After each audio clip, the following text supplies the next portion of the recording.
Hello hi आदाब और सत श्री अकाल और एक बार फिर से आ गया हूँ मैं आप लोगों के बीच आपका हमराज आरजे अपने 90.4 मेगाहर्ट्ज़ कम्युनिटी रेडियो ज्ञानवाणी यानी कि ज्ञान की वाणी पर कल का सिलसिला वापस बढ़ाता हूँ कैंपस कनेक्ट में। आपको जैसा कि पता ही है एक बुक लेकर आया हूँ आप सभी यूथ के लिए। यूथ का एक कमाल का शो है जिसमें हम यूथ को यानी कि हमारे जो यंग पीपल हैं, यंग स्टूडेंट्स हैं, उन सब लोगों को उनकी लाइफ में सक्सेस पाने के लिए तो काफ़ी सारे मंत्र देने की कोशिश करते ही हैं और कैंपस में और जो चीज़ें चल रही हैं उसके अलावा भी बहुत सारी बातें उनकी लाइफ के लिए बताने की कोशिश करते हैं।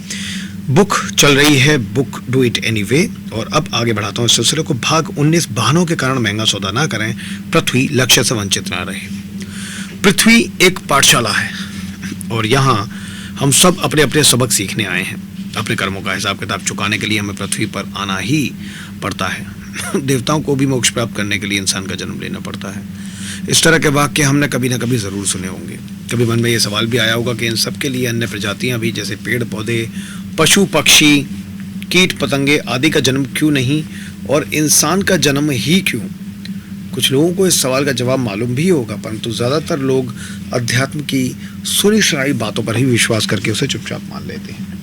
कुछ लोग नहीं भी मानते परंतु कोई प्रतिक्रिया भी नहीं करते। इन वाक्यों की गहराई में जाकर बहुत कम लोग ही खोज कर पाते हैं, अन्यथा तो लोग अपने में इतने व्यस्त हैं कि इन बातों की तरफ ध्यान ही नहीं देते, जबकि जीवन का यही सबसे मुख्य पहलू है।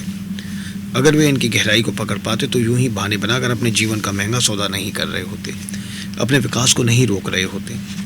जैसे स्कूल में शिक्षक विद्यार्थी को इस उद्देश्य के साथ पढ़ाता है कि वो बच्चा स्कूल से बाहर निकलकर अपना बेहतरीन विकास करे, अपने जीवन को सुनिश्चित कर पाए और शिक्षा का सही लाभ उठा पाए। उसके लिए कभी डांटना भी पड़ता है। जो बच्चा आगे बढ़ना चाहता है वो शिक्षक की डांट को अपने ऊपर हावी न होने देकर ज़्यादा मन लगाकर पढ़ता है, जबकि दूसरा बच्चा शिक्षक के कड़क व्यवहार की बजाय उसकी वजह से उसके क्लास में न जाने के बहाने बनाकर पलायन करता है। वो अपने ही पैरों पर कुल्हाड़ी मारकर विकास को रोककर महंगा सौदा करता है और बहानों के बदले असफलता खरीदता है। ऐसे ही इंसान भी जीवन में बहाने देकर कार्य को टालकर अपने ही पैरों पर कुल्हाड़ी मारता है और महंगा सौदा कर लेता है, यानी अपना विकास रोक लेता है। कुछ लोग भारी विकास के लिए फिर भी बहानों को महत्व न देकर कार्य कर लेते हैं, जैसे पढ़ाई लिखाई, जॉब में तरक्की करना, पैसा पद प्रतिष्ठा मिलना, लोगों से अच्छा व्यवहार करना। उसमें ही खुशी संतुष्ट महसूस करने लगते हैं क्योंकि लोग इसी को विकास समझते हैं। उन्हें तेज़ विकास के बारे में पता नहीं होता, मगर कुछ लोग तो बहानों की वजह से विकास और तेज विकास दोनों को ही सदैव दांव पर लगा देते हैं। आपके मन में ये विचार आया होगा कि तेज विकास क्या है। तेज विकास यानी जो विकास और अविकास, सफलता और असफलता के परे है, जहाँ इंसान को ना ही पाने की खुशी है और ना ही खोने का डर। ऐसे विकास को तेज विकास कहा गया है। तेज विकास आंतरिक विकास के साथ जुड़ा हुआ है, जो आपको बताता है कि आप कौन हैं, इस पृथ्वी पर क्यों आए हैं। यही पृथ्वी लक्ष्य है जिसे हर इंसान को जानना ज़रूरी है। जब इंसान स्वयं को जान लेता है कि असल में वो कौन है, तब उसका जीवन वैसे नहीं होता है जैसे वो पहले जीता था। हालांकि कार्य वही करता है जो पहले करता था, मगर अब सिर्फ समझ और अनुभव का फ़र्क है।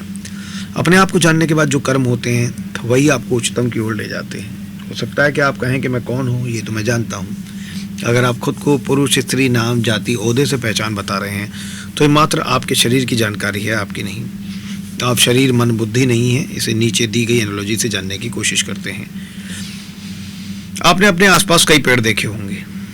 उसका तना, शाखाएं, पत्तियां, फल फूल आदि मिलकर उसे एक पेड़ का रूप देते हैं। लेकिन जब तक कोई बीज ना बोया जाए तब तक उसमें से ना जड़ें निकलेंगी और ना ही वो पेड़ बनेगा। पेड़ दिखाई देता है, जड़ें दिखाई नहीं देती, लेकिन हम सब जानते हैं कि जड़ें हैं तो पेड़ है। इसी प्रकार शरीर, मन, बुद्धि, इंद्रियों को मिलाकर इंसान का भारी रूप बनाया गया है। लेकिन जब तक उसमें सेल्फ यानी जड़ नहीं, तब तक वो केवल निर्जीव शरीर है। जब तक पेड़ जड़ों के साथ जुड़ा है तब तक वो शक्तिशाली है। पेड़ की सुंदरता बनी रहेगी, उसका तना मजबूत रहेगा तथा उसकी शाखाएं हरी भरी और फल फूल उत्तम क्वालिटी के होंगे। अगर पेड़ को जड़ों से काट दिया जाए तो पेड़ मुरझा जाएगा, बेजान हो जाएगा। ऐसे ही इंसान यदि सेल्फ से जुड़ा हो तो विकास तथा तेज विकास होता जाएगा। अन्य का था खुद को शरीर मानने की वजह से वो बहाने दे देकर अपने विकास के रास्ते में रुकावटें पैदा करेगा। अब आपको ये मनन करना है कि आप अपने आप को शरीर मानकर बहानों भरा जीवन जीना चाहेंगे या फिर सेल्फ से जुड़कर विकास या तेज विकास के साथ पर चलना चाहेंगे। यदि आप तेज विकास की ओर जाना चाहते हैं तो इसके बारे में अगले अध्याय में विस्तार से जानेंगे। लेकर आया हूं अब आप लोगों के बीच में इसका अगला अध्याय, भाग 20। कृपा चाहिए या कारण, घटनाओं के पीछे देखें। मन का पंछी डोले, उड़ने को परतोले, इत उत देखे, जाऊं कहां, समझ ना पाए, फिर वापस आए। मन ही इंसान का ऐसा हिस्सा है जो कभी भी एक जगह नहीं टिकता, इधर उधर भटकता रहता है। हर समय उसकी बड़ी चलती रहती है, ये चाहिए, वो चाहिए, ये अच्छा, ये बुरा, ये गलत, ये सही। जीवन में तरह तरह की घटनाएं होती हैं, लेकिन मन की अज्ञानता के चलते इंसान ये समझ नहीं पाता कि इन घटनाओं का अर्थ क्या है, क्यों इसके जीवन में बार बार ऐसी घटनाएं होती हैं, और मन इन घटनाओं के अर्थ निकालकर उसे कारण बनाता है और अपने आप को हर स्थिति में सही साबित करने में लग जाता है। बचपन से ही उसकी कुछ धारणाएं तथा मान्यताएं बन चुकी हैं और वो उन्हीं धारणाओं या मान्यताओं के चश्मे से घटनाओं को देखता है। इसलिए वो हर घटना में खुद को सही मानता है और तरह तरह के तर्क देकर खुद को सही साबित करता है। अपने आप को गलत कहते ही उसका अस्तित्व खतरे में पड़ जाता है, अर्थात मन को समाप्त होना पड़ता है, जबकि वो अपने आप को खोने से डरता है। ऐसे मन को ही हमें तेज विकास का रास्ता दिखाना है, उसे एक नए रास्ते की तरफ मोड़ना है। उसके लिए जीवन में होने वाली घटनाओं को ही निमित्त बनाना है। दरअसल जीवन में जो भी घटना होती है वो कृपा है, क्योंकि इसका उद्देश्य विकास तथा तेज विकास करना होता है, लेकिन मन कारण बनाकर तेज विकास के रास्ते से भटक जाता है। ये ऐसा ही है कि कुदरत की कृपा की बारिश तो हो रही है, लेकिन हम छाता लेकर खड़े हैं, उस कृपा की बारिश से बचने की कोशिश कर रहे हैं। अब हमें इस छाते को हटाकर घटनाओं द्वारा जो कृपाएं बरस रही हैं उन्हें पहचानना है। जीवन में जब भी कोई घटना होती है उसके 3 पहलू होते हैं, इसको समझाता हूँ। पहली, एक आम इंसान के लिए घटनाएं क्या हैं? सुख की घटना उसे खुशी देती है और बुरी घटनाएं, दुखद घटनाओं से तकलीफ देती है। वो इस सुख दुख खुशी गम के झूले में झूलता है और घटनाओं के चक्रव्यूह में फंसकर जीवन जीकर चला जाता है। जैसे एक दंपत्ति जिन्होंने बैंक से लोन लेकर अपने लिए 2 कमरों का फ्लैट लिया और खुशी खुशी उसमें रहने लगे। अचानक पता लगा कि बिल्डर ने उनके साथ धोखेबाजी की है और उनकी बिल्डिंग गैर कानूनी स्थान पर बनाई है। ये सुनकर दोनों पति पत्नी सदमे में आ गए कि अब क्या होगा। कोर्ट केस चला और तारीख पर तारीख पड़ती रही। कभी लगता केस उनके फेवर में जाएगा और कभी लगता कि वे सब मिलकर भी बिल्डर का कुछ नहीं कर पाएंगे और उन्हें घर छोड़कर बेघर होना पड़ेगा। एक आम इंसान इस घटना को लेकर परेशान रहेगा और उसे अपने दुख का कारण मान लेगा। दूसरी तरह के वे लोग घटना को संभावना की दृष्टि से जो देखते हैं, उनके लिए इस घटना में सुख है तो वो सुखी होते हैं और जब दुख है तो वो उसे भी संयमित रहकर देखते हैं।